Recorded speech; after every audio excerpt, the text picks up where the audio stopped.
fall, y'all. And we've got plans. Boy, do we have plans. Hi, welcome to my eclectic channel. My name is Agnes and I make videos for fun.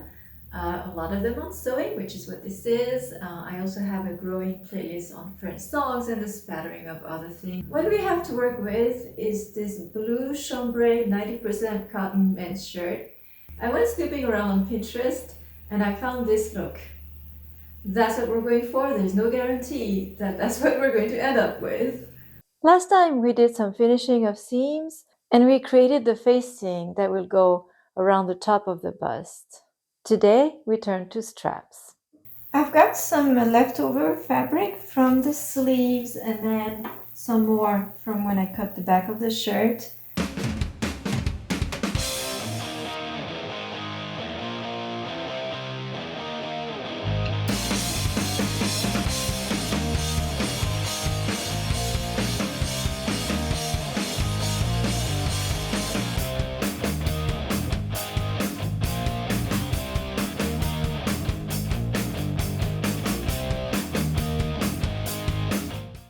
So I had to find whatever I could to make the straps, and I do want them to be wider.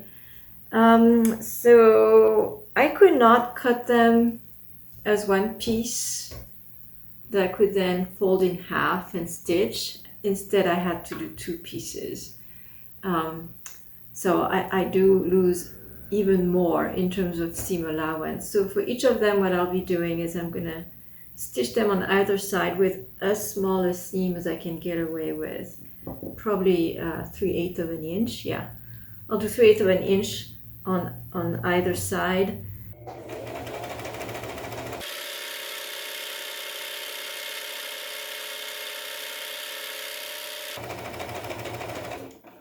This is where having my trusted dress form really helps, like one of those cases. I need to place the strap. So I've put on the dress inside out, so now you can admire like my seam finish work. It's beautiful. But yeah, like that. So I'm gonna place my one of the straps and I'll be able to mark where it goes, both in the front and in the back. And that'll be sufficient because I can mirror the same for the other strap.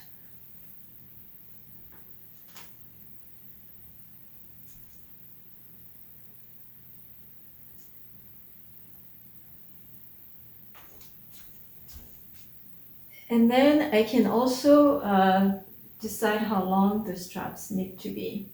And I think for this one, I'm gonna leave it. I have a 2 centimeter or so, maybe even an inch, both in the front and the back. So I think I like this length. This will be hidden by the front facing. So there's no reason to cut those any shorter. So I'm going to use this strap as a template to cut the other one. And then I will mirror the markings on the other side. And I nearly forgot before I move on.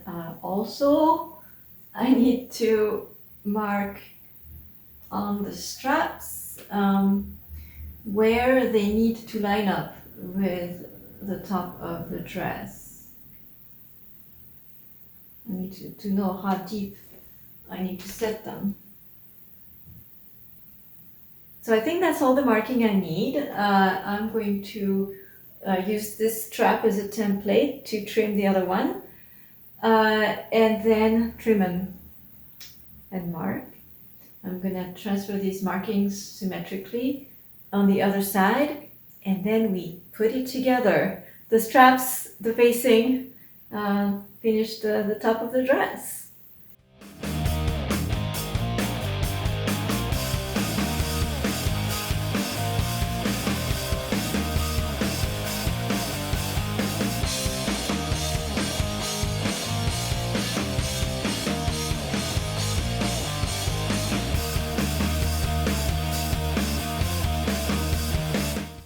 And I was about to copy the markings. I realized that they're not on the correct side of my straps, so this won't help. So we'll do a fitting on the dress form again. Once I've overlocked the ends on my straps, and I've turned them right side out and pressed them. Then we can place them and mark where they will line up with the top of the dress. One more finishing steps on the strap that might be overkill is to reinforce my line of stitching at the ends here. It's just interrupted, especially for the strap where I cut it. So I'm gonna go over the lines of stitchings at the end again with my machine with the back and forth stitching.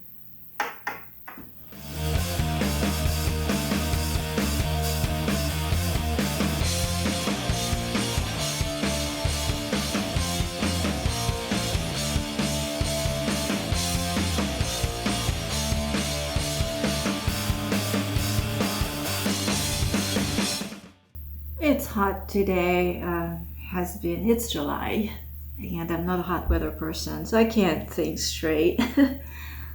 I had to go back and take off my overlocking on one end. The other end is done. Because I need an opening, you guys. This needs to be turned inside out. All right, so there it is. Now I can do that. All right, I've turned my ties. They're not ties, they're straps, shoulder straps. Inside out and press them. They look so nice. So now I am ready to overlock the raw ends.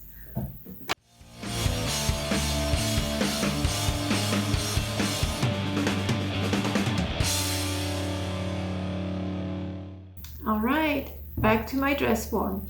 It occurred to me that I should put a bra on because the whole purpose of these is to hide the bra straps. So I need to know where the bra straps are.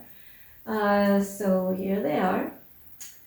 And I really want these to do that. Perfect.